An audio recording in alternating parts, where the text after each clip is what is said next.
one game into week 6, and only 31 teams remain. An odd number. What are we going to do? We like those odd numbers. We'll pour a little out for the Giants later, but for now, we're on to Sunday and Monday with a few of our picks from this week brought to you by mybookie.ag. If you want all of our picks for every game, make sure you get a PFF Elite subscription, which gets you PFF Greenline and the picks on the spread, the total, everything you want for every game this week and beyond. All right, we're going to do 3 picks here because it's odd numbers, so we'll stick with that theme. And let's start with the Steelers traveling here to face the Bengals. Yeah, the Bengals about a 2-point favorite here. We would have it more like a 1-point game, and so we like the Steelers to cover here and maybe even win outright. And it's mostly because even though the Steelers have started slow this season, we still have them power rated ahead of the Bengals, despite the Bengals' 4-1 start so far.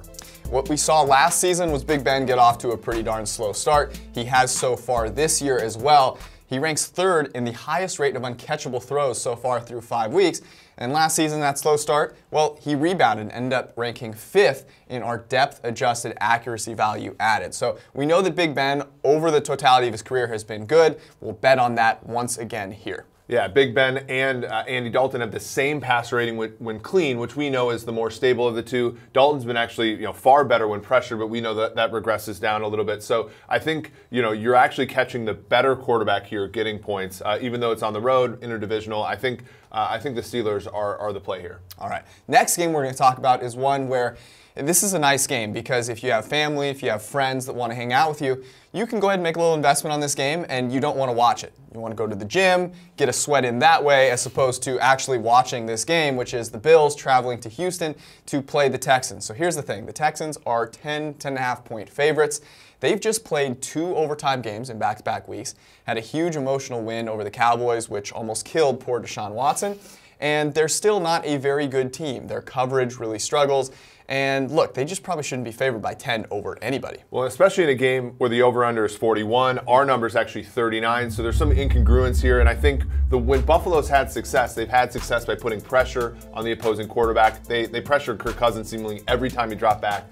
In week 3, Watson's been pressured a lot the last 2 weeks and has somehow escaped because DeAndre Hopkins has been the best non-quarterback in the NFL so far this season. That's probably going to regress here, and I think, even though we probably think the Texans win, I don't think it's going to be as easy. And any team that's sort of in the 20s in our power rankings should not be, favored by 10 in any game. Look, Saquon Barkley is great, but not enough people are talking about Josh Allen and the job he's done as the Bills running back so far this season.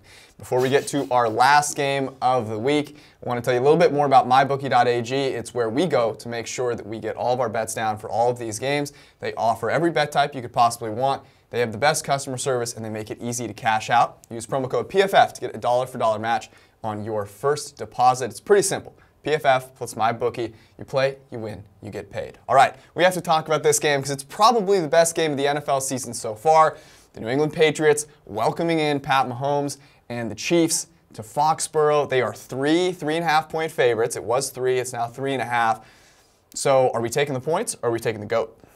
I think we're going to take the GOAT here, and I think it's because of, the fact is the Patriots exploit mismatches better than any team in the NFL, and while I think the coaching mismatch is not as big as some people think, I think Andy Reid's great, the Chiefs simply have too many holes in their defense. They're starting, a guy in the secondary who just signed with them a few weeks ago. They're practicing wide receivers at safety, and their 2 linebackers have given up the most, passing yards into their coverage out of any group so far this season. Patriots love throwing to their backs. I just think that's going to be really difficult for Kansas City to keep up here.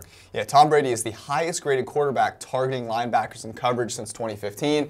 James White has 120-plus passer rating so far this year when targeted against linebackers. That just seems to make too much sense. And then you look at the periphery there. You've got Gronk, you've got Edelman back, and you have Josh Gordon. And I think Josh Gordon is the interesting piece here because so far the Patriots have taken a big step back in terms of throwing the deep ball. Brady ranks just 27th in PFF grade on throws of 20-plus yards downfield. And I don't think that's really the Tom Brady we should expect. I think a lot of that has to do with the fact that in total his receivers just weren't very good at running deep routes and catching deep passes.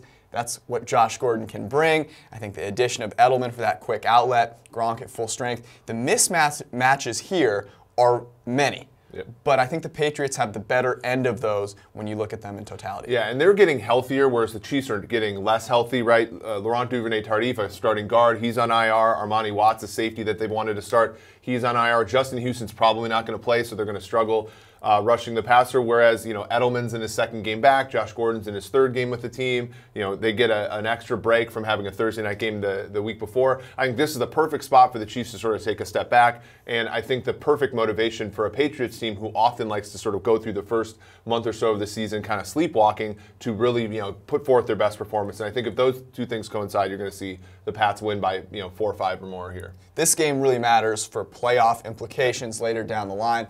And I'll just note, on Monday, Tuesday, you heard Bill Belichick talk about Pat Mahomes, how great he is, how powerful his arm is. There's no doubt that old TB12 took a look up from his banded trunk twists to notice that comment, and I would expect an extra special performance. Did he throw his avocado toast against the wall? Toast? Where's the bread coming in? Just pure avocado. Oh, buddy. sorry. All right, and if you want all of our picks, head to ProFootballFocus.com. Our article is up there with our top 5 this week. And of course, a PFF Elite subscription gets you all of them. And then just head to mybookie.ag. Do the right thing. Have a great weekend.